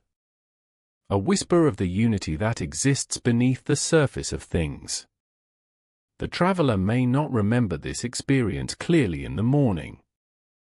It may survive only as a feeling, a sense that something important happened during the night, something that cannot quite be put into words. But the feeling is real, and it will color the day that follows, making the traveler slightly kinder, slightly more patient, slightly more aware of the connections that bind all living things. The constellation map. Overhead, the sky has been telling its own story all night. The constellations that the travelers use for navigation, the patterns that their ancestors named and their grandparents taught them to find, have been wheeling slowly from east to west, following the same path they have followed every night for as long as humans have been looking up. A navigator in the caravan, a man whose special skill is reading the sky the way others read written text, could tell you exactly what time it is by the position of certain stars. He does not need a clock. He does not need a sundial. He needs only the sky and the knowledge that was passed to him by his father, who received it from his father, who received it from his father, a chain of star knowledge stretching back through generations beyond counting.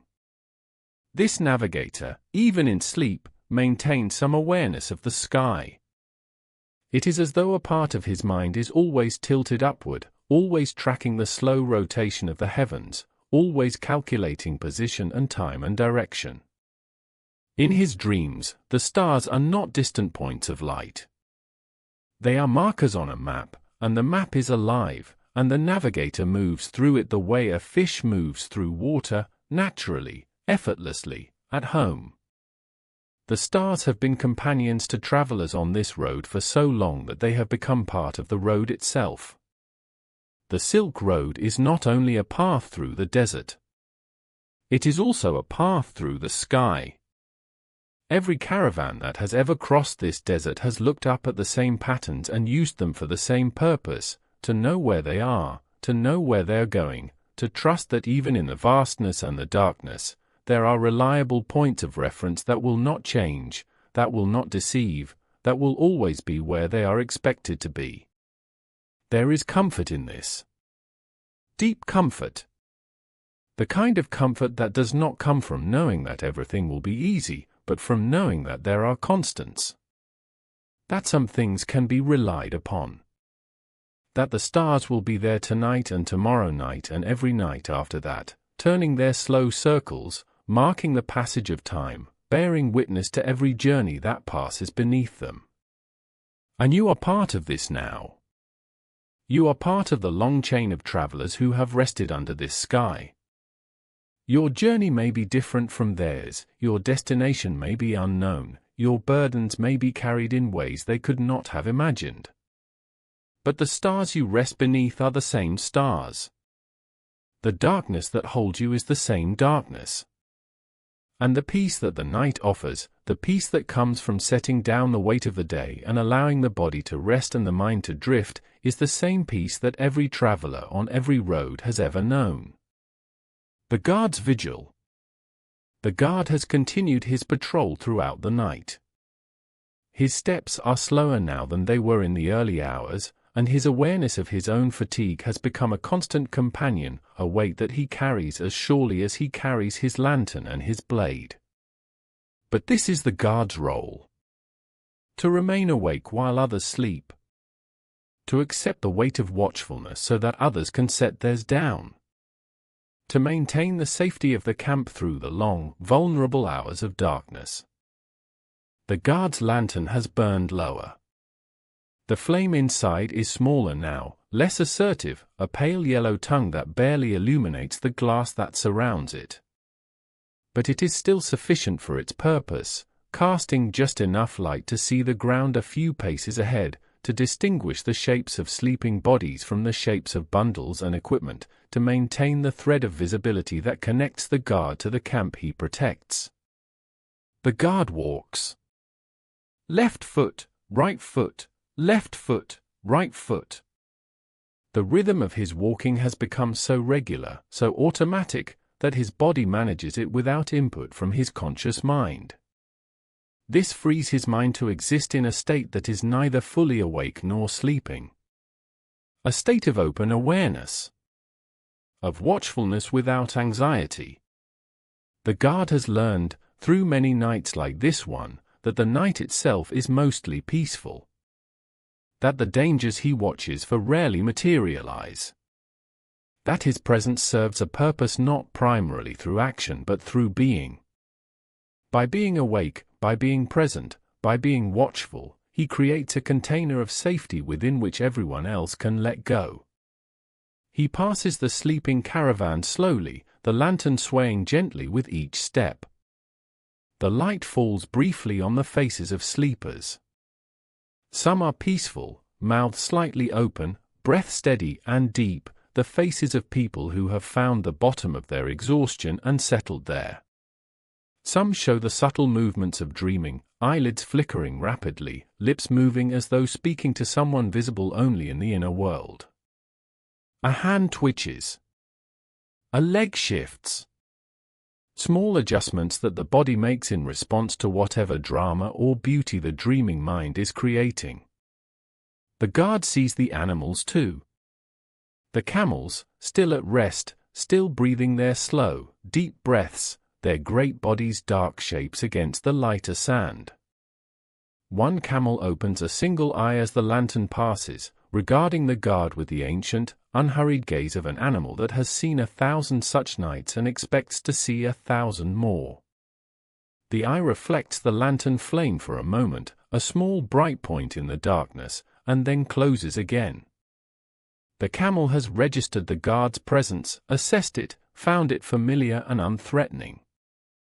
The exchange took less than a second but contained within it a wordless communication that has existed between humans and camels for as long as both species have shared the desert. The guard hears the sounds of the night as a continuous landscape rather than a series of individual events. The wind and the embers and the breathing and the occasional animal sound blend together into a single texture, a fabric of sound that the guard moves through as he walks. He does not listen for specific sounds. He listens for changes. For anything that disrupts the pattern. A footstep that does not belong.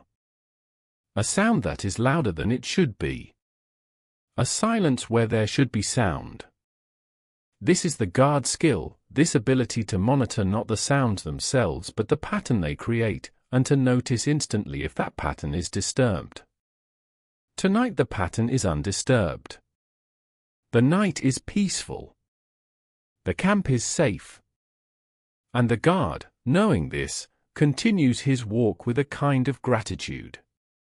Gratitude for the peace of this particular night. Gratitude for the sleeping faces he passes. Gratitude, perhaps, for the simple fact of being alive, of being present, of being part of this ancient practice of movement and rest, of travel and trade, of the endless human impulse to carry what is valued from one place to another across the surface of the earth. Visions of the road. In the deep sleep of many in the camp, the journey itself has become the substance of dreams. The conscious mind, which during the day processes the journey as a sequence of practical challenges, water and distance and weather and terrain, has stepped aside. In its place, the dreaming mind takes the raw material of the journey and transforms it into something mythic, something luminous, something that reveals the deeper meaning that practical thought cannot reach.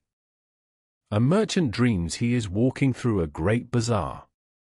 The bazaar is vaster than any he has visited in waking life. It seems to extend in every direction without limit, stall after stall after stall, each one laden with goods from every corner of the known world and beyond. Fabrics in colors that should not exist side by side are draped over wooden frames and hang from ropes stretched between poles. Crimson beside cobalt. Saffron beside jade. Silver thread woven through cloth the color of midnight sky, catching light from sources he cannot identify and reflecting it back as small stars. Spices are arranged in pyramids and mounds and flowing shapes, their scents mingling into something overwhelmingly complex. Cinnamon and pepper and cardamom and turmeric and saffron and clove, each one distinct and yet all of them merging into a single fragrance that seems to contain the essence of every garden and forest and field on earth. But this bazaar gradually transforms. The stalls fade. The merchants who were calling out their wares fall silent, one by one, until the last voice echoes away into a silence that is not empty but full. The crowds thin.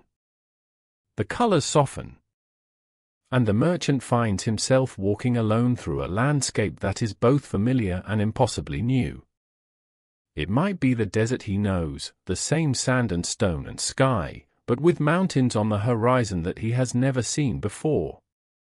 Their peaks are touched with snow that glows rose gold in a light that has no visible source, and the snow seems to be melting even as he watches, sending streams of water down the slopes that carve silver channels through the rock and disappear into the desert at the mountain's base. An animal handler dreams of freedom. Though his body is still, pressed against the warm flank of a sleeping camel, his consciousness has taken flight. He is moving at great speed across landscapes that unfold in every direction with the impossible geography of dreams. Mountains appear and fall away beneath him. Rivers wind through valleys like ribbons of liquid silver. Cities rise on horizons, their towers and domes catching sunlight, and then fall behind as the dream carries him forward, always forward, toward something that he cannot see but knows is there. The motion is not frightening. It is the purest form of joy he has ever experienced, a liberation from the constraints of weight and obligation and the physical limitations of a body that must walk one step at a time. A child dreams of home. Or rather, the child dreams of the feeling of home, which is not a place but a state of being. The feeling of being held. The feeling of being safe. The feeling of being known completely, every part of you seen and accepted and loved. The child's dream has no plot, no sequence of events, no characters that arrive and depart. It is simply this feeling, warm and golden and all-encompassing, filling every corner of the child's small consciousness like sunlight filling a room. An old woman who has been traveling with her family dreams of nothing at all. Her sleep is the deepest kind, the kind that is beyond images and sensations, beyond memory and anticipation. She has reached the place where sleep is simply sleep, where consciousness has withdrawn so completely that the dreamer and the dream are the same thing. There is no observer and nothing observed. There is only rest, absolute and complete, the kind of rest that the body needs most and receives least in the busy world of waking. In this rest, repairs are being made. Muscles that were strained by the day's walking are being mended at the cellular level. The mind, which has been processing and categorizing and worrying for 16 hours, is finally still, finally allowed to stop, finally given permission to simply exist without purpose. This is the most healing form of sleep, and the old woman has found it, here in the desert, under the stars, beside a fire that has nearly gone out. These dreams are not separate from the reality of the caravan. They are another dimension of it, the inner journey that accompanies the outer journey, the meaning that accompanies the movement. The Silk Road exists in the physical world as a track through the desert, a series of oases and mountain passes and trading posts. But it also exists in the dreams of everyone who has ever traveled it, a road made of memory and longing and wonder that is as real, in its way, as the sand beneath the sleeping travelers' bodies. The desert remembers. There is a quality to this hour of the deep night that the desert seems to recognize. The desert has experienced this hour countless times. Millions of times. Before there were caravans and trade routes, before there were humans at all, the desert experienced this same transition, this same deepening, this same slow turn from darkness toward the memory of light. The sand that the travelers sleep upon contains grains that have been here for thousands of years, carried by wind from place to place, worn smooth by time and contact with other grains, each one a tiny piece of ancient mountain or ancient seabed, ground down by the patient work of centuries into something small enough to hold the shape of a sleeping body. If the desert could speak, what would it say to these travelers? Perhaps it would say what it has always said, through the texture of its sand and the temperature of its air and the vastness of its horizons. That this too shall pass. That the night will end and the day will come and the journey will continue. That nothing remains the same and yet everything remains. That the mountains on the horizon were once the floor of an ocean, and the ocean that covered them is now the sand that cushions the traveler's sleep. That transformation is the only constant, and rest is the gift that makes transformation bearable. The desert does not judge the travelers who cross it. It does not distinguish between the wealthy merchant and the humble handler, between the trader with 1,000 bolts of silk and the guard with nothing but his lantern and his wakefulness. To the desert, they are all the same. Small warm bodies on the surface of the earth, briefly present, briefly at rest, soon to resume their movement, soon to be gone. The desert has held millions of such bodies. It will hold millions more. And it offers the same thing to each one. Space. Silence. The opportunity to be small, to be held, to be part of something vast and old and indifferent and, in its indifference, strangely kind. For there is a kindness in the desert's vastness. It is the kindness of perspective. The worries that seem so large during the day, the concerns about profit and loss, about routes and water and the condition of goods, become very small when seen against the backdrop of a landscape that stretches to every horizon, beneath a sky that contains more stars than the mind can comprehend, on a road that has existed for longer than any individual life and will continue for longer than any individual death. The desert does not diminish these worries. It simply provides a space large enough to see them in proportion. And in that proportion, they become manageable. They become what they are, the small, necessary concerns of a small, finite life, lived on the surface of a vast, ancient, patient earth. The hour before dawn. There comes a point, well before the sun will actually appear, when a shift occurs in the fabric of the night. It is not a visible shift, not yet. It is more like a feeling, a change in the quality of the darkness, as though the night, which has been deepening all these hours, has finally reached its deepest point and has begun, infinitely slowly, to reverse its course. Those who are still awake notice it first. The darkness has changed. It is no longer the absolute, depthless darkness of the hours after midnight. It is a darkness that seems to contain something. Some subtle potential that has not yet manifested as visible light but is gathering itself, preparing, the way a singer draws breath before the first note. The stars have faded. Not dramatically, not in a way that the eye can catch in the act, but if you compare the sky now to the sky of 3 hours ago, the difference is unmistakable. The faintest stars, the ones that required patience and steady gazing to see, have vanished. The moderately bright ones have dimmed. Even the brilliant ones, the navigational stars that have guided travelers across this desert for centuries, seem slightly less vivid than they were at the night's deepest hour. The Milky Way, that great river of light that arced so magnificently across the sky earlier in the night, has become transparent. It is still there, still traceable if you know where to look, but it has thinned, like mist that is beginning to burn off in the first warmth of morning. Its billions of stars are being quietly outshone by a light source that has not yet appeared but whose approach can already be felt. The moon, if it is present tonight, has completed most of its journey across the sky. Perhaps it is a thin crescent, a sliver of reflected sunlight that hangs low on the western horizon, about to set. The moonlight it casts is so faint that it barely registers against the starlight, but it is there, the last witness of the night sky before the sun reclaims its domain. The crescent moon has been a symbol of beauty and transience for every culture that has lived under it. It is the reminder that even the greatest light waxes and wanes, grows and diminishes, appears and disappears in cycles that are as reliable as breathing. The moon does not fear its own disappearance. It knows it will return. And this knowledge, transmitted somehow through the quality of its light, offers a subtle reassurance to anyone resting beneath it. What fades will return. What ends will begin again. The cycle is trustworthy. The rhythm is sure.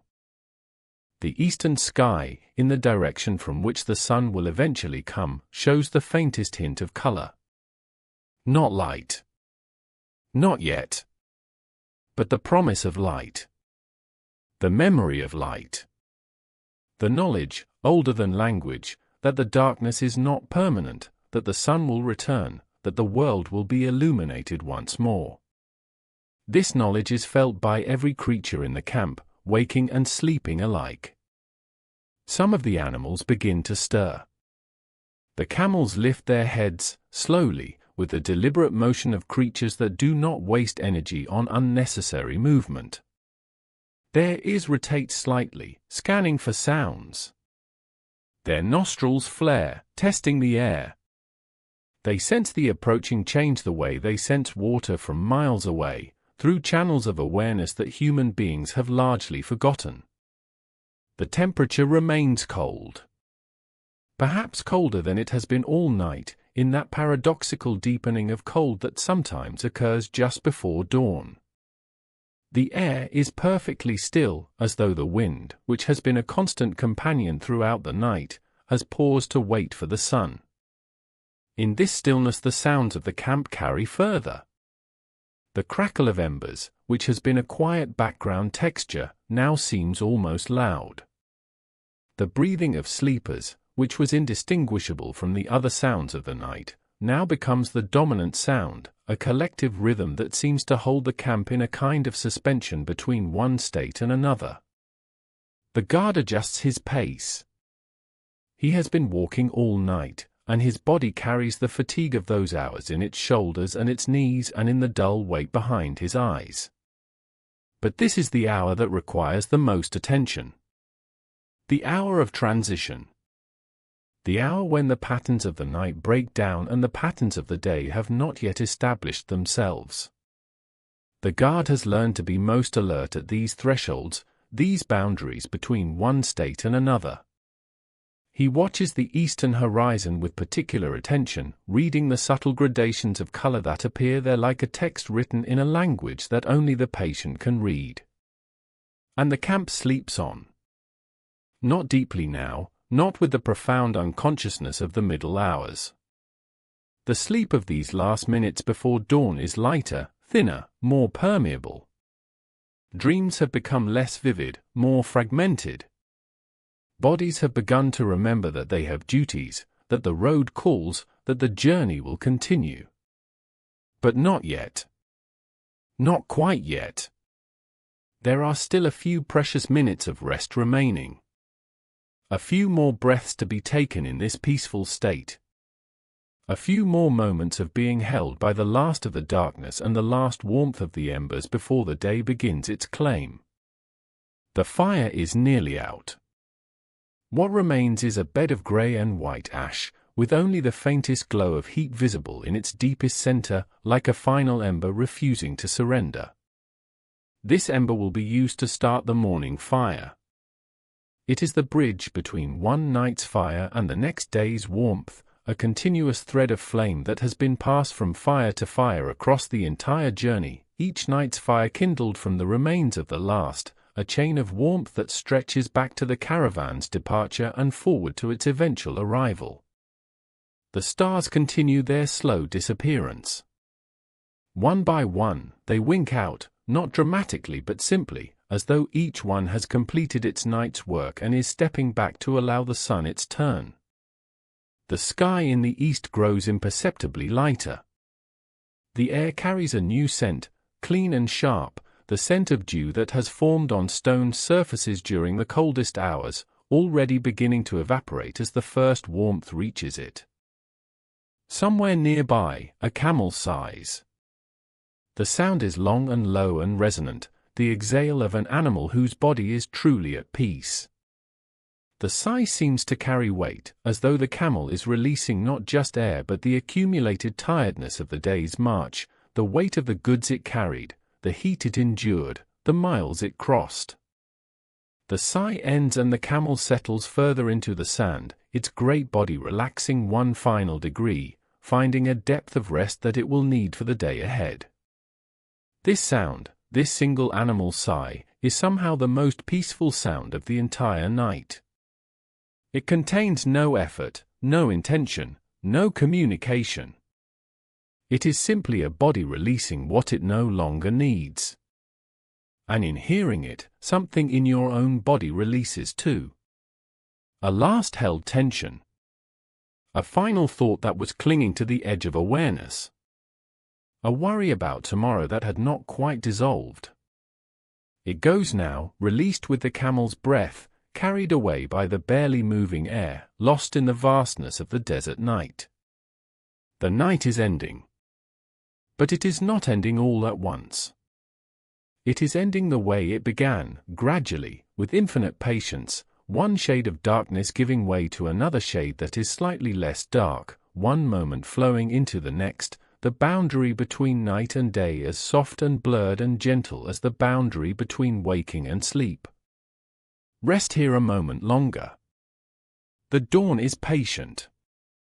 It will not come before it is ready, and it will not hurry for anyone. The light will build when the light is ready to build, and until then, this last embrace of darkness is yours. This warmth, these sounds, this vast and gentle night. It is yours.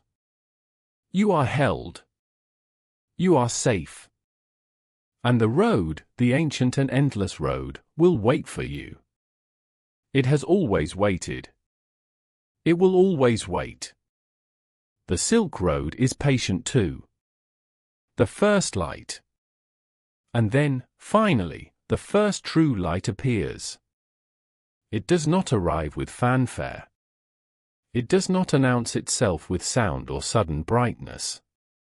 It builds gradually, imperceptibly at first, growing moment by moment until it achieves a certain threshold and the sleeping consciousness shifts into recognizing it as light rather than darkness. The transition is so smooth, so organic, that you could not point to the exact moment when night became morning. It simply happened, the way sleep gives way to waking, the way one thought gives way to the next, the way one season gives way to another. The light first appears on the very edge of the horizon, in the far east, in the direction the caravan will continue today. It is not yet sunlight. The sun itself is still well below the horizon, still hidden behind the curve of the earth. What is happening is that light from the sun, refracted and scattered through the layers of the atmosphere, is beginning to reach the upper sky and reflect downward to the eyes of those who are watching. It is borrowed light, second-hand light, light that has bounced off molecules of air and dust and moisture before arriving here. And yet it is enough to change everything. The color of this first light is strange and beautiful and unlike any color that can be seen at any other time of day. It is pink, or rose, or copper. Or perhaps it is all of these at once, shifting between them moment by moment, impossible to pin down with a single name. Some might see it as almost red, the color of embers in their final glow, as though the fire that has burned all night has somehow been transferred to the sky. Others might see it as nearly purple, the color of the deepest part of a desert flower that blooms only at dawn and closes again by midday. The truth is that this light exists in a space between named colors, and each person perceives it according to the state of their own consciousness and the particular angle at which their eyes meet the sky. This light grows brighter with a speed that is startling after the slow patience of the night. What seemed to take hours to approach now accelerates, as though the sun, having been patient for so long, is now eager to return.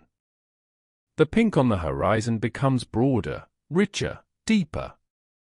Shades of gold and orange appear above it, as though the sky is being painted by an artist who works from the bottom of the canvas upward, each new color more vivid than the last. The stars, those faithful companions of the night, are disappearing now in earnest, outshone by a light that is still minutes away from its full manifestation but is already more powerful than all of them combined. Awakening. With the coming of light comes the awakening of the camp. It happens not all at once but progressively, like a wave moving through the gathered travelers, touching one and then another and then another. The first to wake are usually those whose role requires early rising. The guards, who are already awake and whose exhaustion will be honored later with the first sleep of the evening. The handlers who need to begin the work of preparing the animals and the loads. The cooks who must start fires and heat water and prepare whatever food will sustain the travelers through the morning's walk. Then, gradually, others wake. Some wake naturally, their internal clocks registering the light that filters through closed eyelids, the subtle warming of the air, the change in the sounds around them. Their eyes open slowly, blinking against the brightness that is so different from the darkness they last perceived.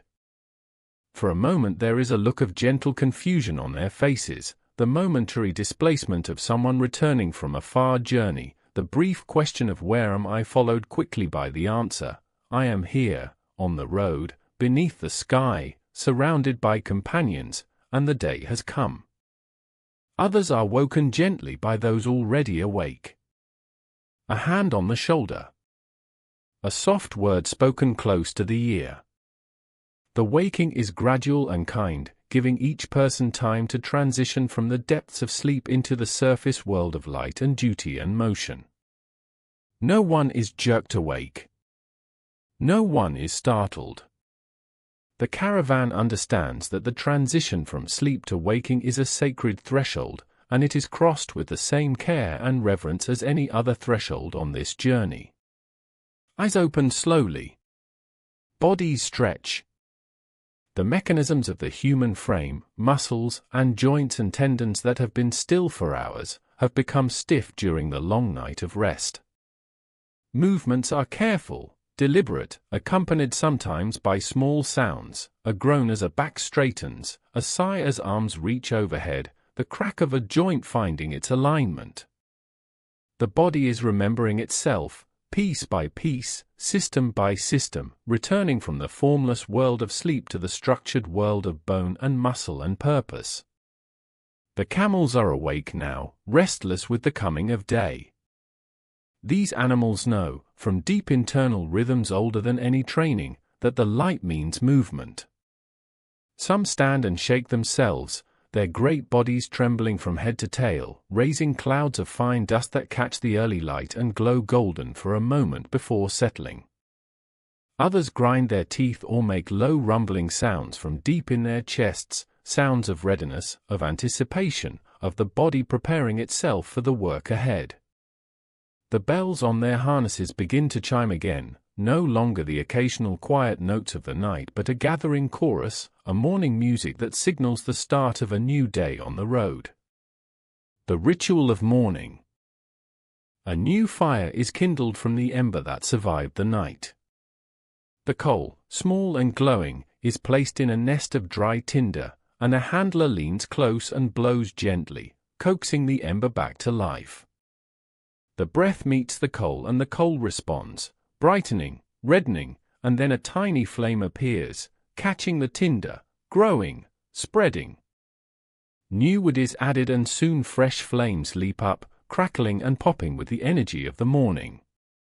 The smoke rises straight into the still dawn air, a thin column of grey against the brightening sky, carrying with it the scent that says to every person in the camp, the day has begun. Water is heated for tea. The kettle is filled and placed on the fire, and the familiar sound of water beginning to warm, that subtle change in pitch as molecules move faster and faster, becomes the background to the morning's activity. Bread is distributed, flat bread that was baked in previous camps, preserved in cloth, still soft enough to tear and eat. Along with the bread, dried fruit, figs, and apricots and dates, their sweetness concentrated by the drying process into something almost overwhelming. Nuts, hard and satisfying. Cheese, salty and dense. The morning meal is eaten quickly but not carelessly, each mouthful appreciated for the fuel it provides, for the energy it will release over the coming hours of walking. The traders begin to check their goods. This is the morning ritual that every merchant performs, the careful verification that everything that was packed last night is still present, still intact, still in the condition it was when the caravan stopped. Bundles are unwrapped just enough to see inside, then rewrapped. Ropes are tested for tightness. Fastenings are checked. The goods are inventoried silently, each trader running through his mental list, touching each bundle as he counts, his hands and his mind working together in a routine so practiced it requires almost no conscious thought. The sky transforms. The sky goes through its final and most dramatic transformation. The pink and copper colors give way to warmer yellows and golds. The entire eastern horizon seems to be on fire, a vast conflagration of color that deepens and intensifies with each passing minute. The area directly above the line where earth meets sky becomes almost white-hot with brightness, a concentration of light so intense that the eye cannot rest on it for long. And then the sun itself appears. It rises not as a full disk but as a thin line of brilliance that emerges from the horizon as though a door is being opened from below, revealing a room filled with light. For a moment, just this thin line is visible, a thread of pure radiance stretched along the edge of the world. Then the disk begins to emerge, swelling upward, first a half circle, then 3/4, then the full blazing disk, climbing into the sky with a speed that seems almost urgent after the long patience of the night. The light transforms everything. Colors that were muted or invisible in the darkness become vivid and true. The red of a trader's robe, faded by dust and travel, suddenly blazes with its original intensity. The blue of a woman's head covering catches the light and becomes the color of a summer sky reflected in still water. The patterns woven into a piece of cloth, brought from a distant loom in a distant city, reveal their intricacy and beauty in the morning light. The animals show their true colors. The sand, which was silver and mysterious in the moonlight, becomes golden and warm, each grain catching the sun and throwing it back as a tiny point of light, so that the entire desert seems to shimmer and glow. The temperature rises noticeably with the sun's appearance. The chill that held the camp through the final hours of darkness begins to release its grip.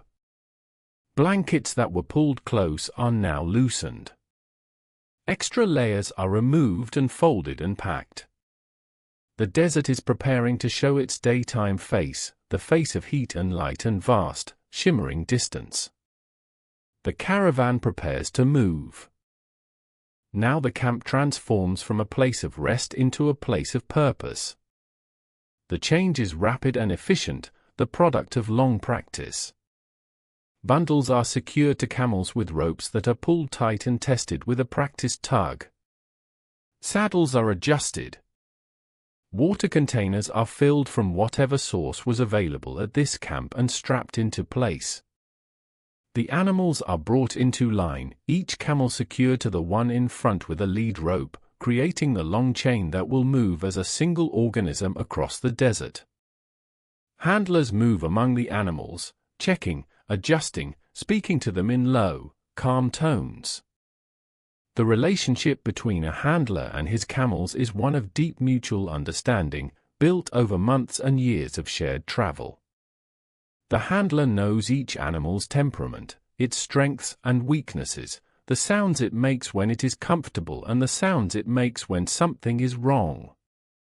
The camels, in turn, recognize their handler's voice, respond to his commands, trust his judgment in matters of pace and direction and rest. The travelers gather their personal possessions. Blankets that kept them warm through the night are rolled into tight cylinders and strapped to saddles or to backs. Water skins are slung across shoulders. Personal items, the small objects that each person carries as reminders of home or as talismans against the dangers of the road, are checked and secured. Final preparations are made. A last sip of tea. A last adjustment of a boot or a head covering. A last glance around the campsite to make sure nothing has been forgotten. There is an energy now. A purposefulness. The languor of the night has been replaced by something brighter, more directed. The body that rested so completely is now ready to move. The mind that drifted so peacefully is now focused. The transition from night to day, from rest to motion, from the inner world to the outer world, is complete. The first steps of the day are taken. The caravan begins to move, slowly at first, finding its rhythm, like a piece of music finding its tempo. The bells chime with each step. Feet press into the sand and lift and press again. The road opens ahead, stretching toward the horizon, toward the distant mountains, toward whatever the day will bring. Behind them, the campsite shows the evidence of their stay, the circle of ashes where the fire was, the depressions in the sand where bodies rested, the footprints that the wind will erase within hours. By tomorrow, there will be no sign that anyone was ever here. The eternal rhythm. As the caravan forms into its traveling line and begins to move across the open desert, we draw back. We see the caravan from above, from a great height, as a thin line of life and color and motion moving across the vastness of sand and stone and sky. We see the dust rising from the feet of animals and humans, hanging in the still morning air like a golden veil. We see the bright colors of clothing and goods contrasting with the earth tones of the desert.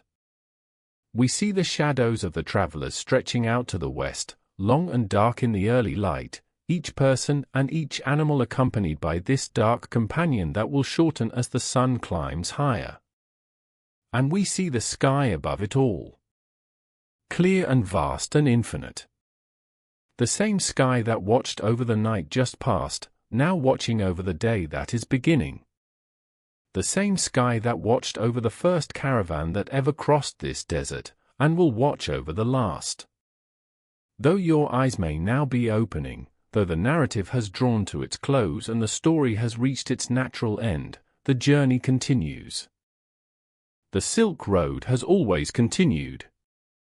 For centuries before your visit to this particular camp, caravans moved across these deserts and mountains. For centuries to come, they will move still. Goods have been traded. Stories have been shared. People have rested under the stars and risen with the sun and walked forward into the unknown, carrying what they value, seeking what they need, trusting the road to provide what it has always provided, a path, a purpose, and the promise that around the next bend, beyond the next dune, past the next mountain pass, something extraordinary waits.